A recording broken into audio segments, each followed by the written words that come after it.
You're listening to the Jefferson Exchange. Thanks for joining us. The JX starts today with the debrief, where JPR reporters discuss the stories they've been covering this week, including election results in Shasta County, Southern Oregon University's budget crisis, and allegations against a Humboldt County animal rescue.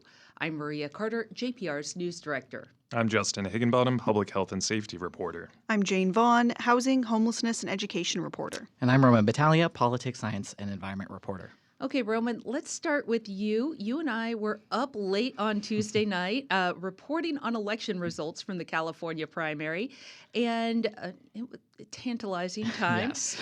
You focused on results in Shasta County, where there were a few closely watched races. What were voters deciding on there? Yeah, there were a few major races there, and that was kind of why we focused on Shasta County. The first was a ballot measure there, Measure B, which would make major changes to the election system there. It brought forward by these right-wing activists kind of seeking to change the elections to make them more transparent and secure and how they envision it.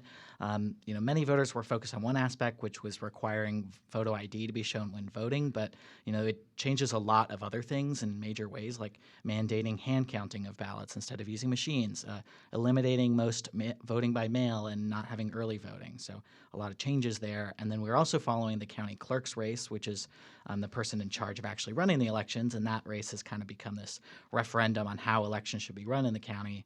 And then we also have been following the two county supervisors races there because I've followed the Board of Supervisors there for a long time. They've made a lot of controversial decisions, and two of the right-wing members of the board are up for re-election, and who wins in those races could shift the balance of power in the board. Okay, well, let's start with the ballot measure, Measure B. What did the initial results tell us there? Yeah, we just got another batch of results last night, a few thousand more. Right now, the yeses on Measure B are leading by almost exactly 2,000 votes. I talked to an opponent of the measure on Wednesday. He said he believes that a lot of the voters may not have looked too deeply into what the measure actually does. They just saw that, it required voter ID and thought that's what it was and supported it. Also, the opposition to the campaign didn't really do any campaigning to it. They didn't put up any signs or anything. And voter ID was kind of the big way proponents supported it. Their signs said voter ID in big letters on it, so that's what people saw when they saw about the measure. But it does a lot more than that. And, a lot of what it does, including the voter ID aspect, appears to violate state and federal laws. So if it actually does end up passing, it's pretty likely to face legal challenges. I know that staff from the state attorney general's office have been at the elections office in Reading observing the count. One person on social media said that they were taking a lot of notes, so I'm sure that they are preparing for something in case this measure actually passes. So more likely to come there. Yeah. Well, now tell us about the county clerk's race. Yeah, and that's what's kind of interesting when you look at it compared to Measure B, because while voters seem to be approving Measure B, which makes a lot of these changes and supported by these far-right activists, they don't seem to be supporting the county clerk, who would be the biggest champion of those changes. So the incumbent, Clint Curtis, is currently losing by around 4,000 votes to someone that he had fired last year, the former assistant county clerk, Joanna Franciscat. Curtis was appointed in this controversial decision last year by the Board of Supervisors. He had no prior experience running elections, and they appointed him over Franciscat. He basically wants to remove all machines from the voting process, believes that they can be manipulated. He's made a lot of changes to the voting system since he took office, including this system of filming all the ballots being scanned, which is kind of part of the reason ballot counting has been really slow in Shasta County. They were one of the very last counties to fully report election night results, not until 4 a.m. on Wednesday. Franciscat, meanwhile, his opponent, has 17 years of experience in the office, and she's campaigned on restoring stability to the office. And, based on the results right now, it kind of seems like stability is what the voters want to see with their elections. And how about those two supervisor races where we've seen that the board is the focal point for a lot of controversy in the county? Yeah, so 3 of the 5 supervisors on the board right now are part of this right-wing majority, and they've made a lot of controversial decisions in the past, including appointing Clint Curtis to that position. So 2 of those supervisors are up for re-election. One of the races is basically a rematch from 2022. Incumbent Kevin Cry is facing off against Reading City Council member Aaron Resner. He went against her in 2022 for the first time and won by 90 votes. But this time it seems like the results are swaying in Resner's favor. She's leading by about 1,000 votes. Another right-wing activist, Rich Gallardo, was also running in that race, but he has far less votes than the other two. Right now, Resner has more than 50% of the vote, which means she would actually win outright in the primary without having to compete against Cry again in the general election. But in the other race, Anderson City Council member Mike Gallagher is currently leading against the incumbent Chris Kellstrom, but Gallagher doesn't have that 50% majority, so that race could be heading to a runoff in November.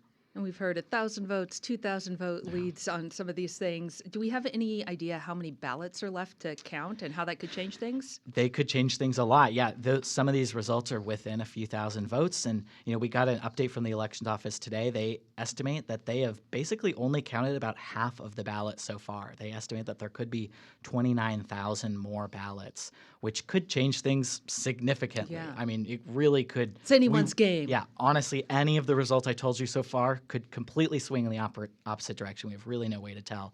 Ballots can continue to arrive up through next Tuesday. And what kind of makes things more stressful in this area is because of this special election that is happening at the same time to fill the congressional seat left vacant after Doug LaMalfa's death. So they have to certify that election early by June 11th, which is next Thursday. And they basically have to certify the whole election because it was all lumped in together. And, that's a really tight timeline. Normally, they would have till July 2nd to certify. So we're going to be tracking things through next week. We have no idea. Ballots have been counted really slowly right now, but they really sounds like they have to really pick up the pace and count a lot of ballots in a really short amount of time. Okay, we'll tune in next week for an update there. Thanks, Roman. Jane, you covered a student town hall this week at Southern Oregon University. First, remind us what's going on. Right, weekly update on the SOU. So SOU is facing its third major fiscal crisis in the last few years. The institution needs to cut about $20 million in order to stay afloat. In terms of why that's happening, there's a lot of reasons: lack of state funding, declining enrollment, increasing costs, shift in federal funding. There's been some issues with the budget and finance offices at SOU being understaffed and inadequate financial reporting, inadequate financial policies. So Deloitte Consulting came up with a report on what they recommend SOU do to fix this problem, which includes cutting academic programs, outsourcing administrative operations, leasing campus buildings. There was some pushback to that plan. And so now SOU leadership is sort of using that report, taking that plan into consideration, but coming up with their own plan, all on a very tight timeline. The key is that all of these changes, whatever is going to be done to the university, has to be done by next June in order for it to stay afloat. June of 2027 is when SOU is projected to run out of cash if there aren't any adjustments. So the institution basically needs to approve a plan and get it all done within a year. And so this plan that they're working on is being concocted basically in a matter of weeks. There are work groups and committees working on this plan. They're calling it the SOU Vitality Plan, which is a crazy fast timeline for a major restructuring of the institution. And I should note that JPR is licensed to SOU, and we cover the university just like any other institution. And so what did SOU students have to say about all of this at the town hall? Right. So the students have a lot of concerns. Students are worried, especially because the alternative to a plan that has been floated is shutting down the university. So the students are concerned. They brought up issues with potentially the role of AI.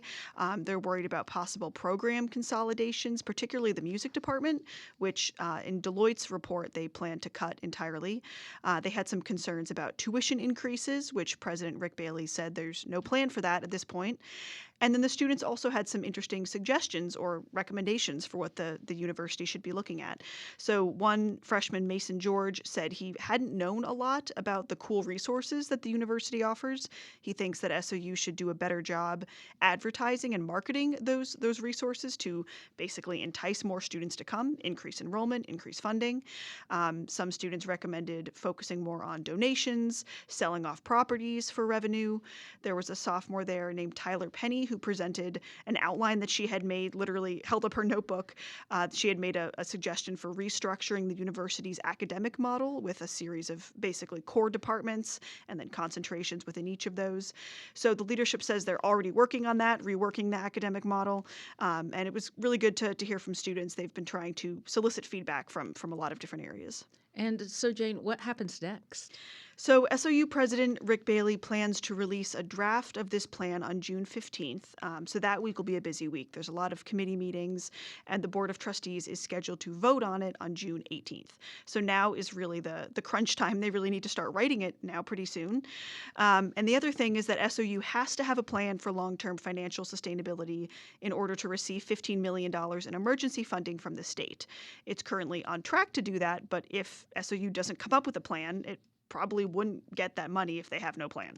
So that money is what the university needs in order to survive the 26-27 fiscal year. So it's kind of a hard place to be. The university has to approve a plan really as soon as possible, and they want to get it right the first time because they only have a year to implement it. So it's a really difficult task, and President Bailey said at the town hall this week that no one, including him, is going to be happy with the outcome. Yeah, well, I'm sure we'll hear a lot more about this. Yes.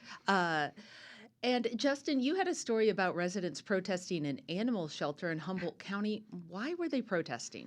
Yeah, so this story involves a place called Miranda's Rescue. That's an animal sanctuary in Fortuna. It's on 50 acres of land, and basically they take all sorts of animals, including exotic animals, but many locals know them for taking dogs and cats and other pets, which the sanctuary says they either adopt out to families or they let them live on this property. And people and organizations like shelters actually pay the shelter to take these pets, and it can be a substantial amount, so hundreds of dollars or maybe thousands of dollars if there's multiple pets and there's transportation involved. And this story broke last month, actually, when the sheriff's office searched the property, which kicked off these protests and all this outrage. And so just to be clear, it's shelters in other parts of California, typically transferring dogs there and then paying a fee for them to adopt them out or take care of them. Exactly. Okay, well, what did they find when they looked at Miranda's Rescue? So a police investigator found dead animals. So they found 8 dead dogs, and some of those dogs looked to have been shot. One of the dogs had a microchip, so you could trace its identity. And according to this Humboldt investigator, that dog came from a shelter in Oakland less than a month ago. And that shelter was told by Miranda's Rescue that the dog had been adopted out, but that obviously hadn't happened.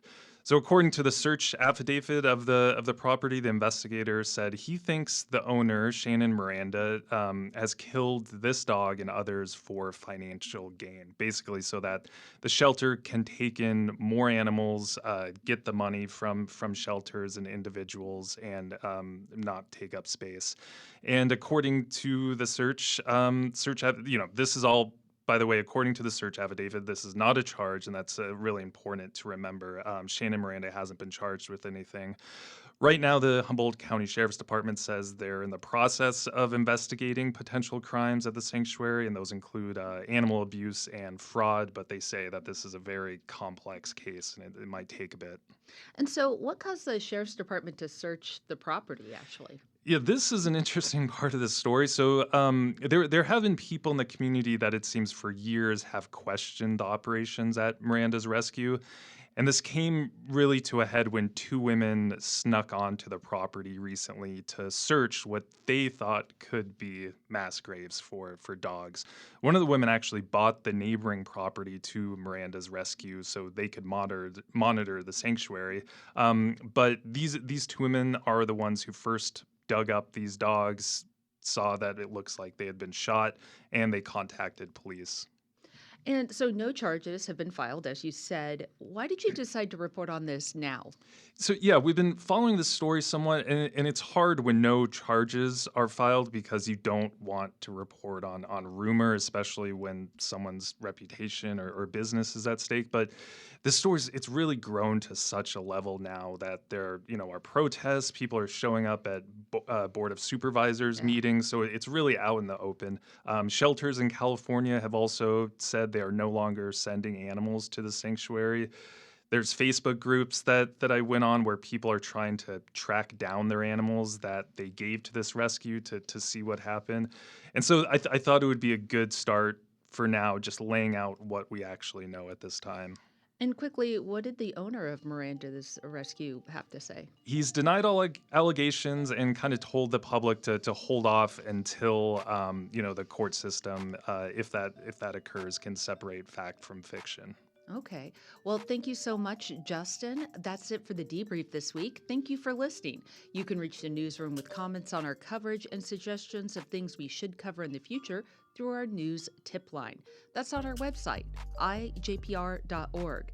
And you can find this program and more at jeffexchange.org or on your favorite podcast platform.